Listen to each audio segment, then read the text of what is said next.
Hey hi hello అస్సలం వాలేకుమ్ నమస్తే. ఈరోజు విశేషాలు ఏంటంటే నేను అమ్మమ్మ వాళ్ళ ఇంటికి వెళ్తున్నా. సమ్మర్ హాలిడేస్ ఇచ్చారు అంటే ఫస్ట్ గుర్తుకొచ్చేది అమ్మమ్మ వాళ్ళ ఇల్లు. చిన్నప్పుడు ఉండే ఆ ఎగ్జైట్మెంటే వేరు కదా. బ్యాగ్స్ ప్యాక్ చేసుకొని వెళ్ళడానికి డేస్ కౌంట్ చేసేవాళ్ళం.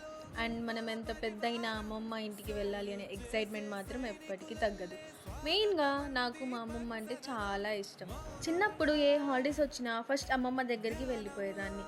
ఆ జర్నీ, ఆ వెయిటింగ్, ఆ హ్యాపీనెస్ మొత్తం డిఫరెంట్గా ఉండేది. అక్కడ ఉండే పీస్, ఆ ప్రేమ, ఆ కేర్ ఇంకెక్కడా దొరికేది కాదు. మార్నింగ్ లేచి అమ్మమ్మ పిలవడం, తను చేసే ఫుడ్, ఇంట్లో ఆ homely vibe, everything feels like childhood again. కానీ పెరిగే కొద్దీ వెళ్ళడం కొంచెం తగ్గిపోతుంది. అందుకే ఇప్పుడు అమ్మమ్మ వాళ్ళ ఇంటికి వెళ్ళడం అంటే జస్ట్ వెకేషన్ కాదు, it's feels like going back to our comfort place. So finally అమ్మమ్మ ఇంటికి వచ్చేసా. అప్పుడప్పుడు మీరు కూడా వెళ్తూ ఉండండి, ఎందుకంటే మళ్ళీ కొంచెం చిన్నపిల్లం అయిపోవడానికి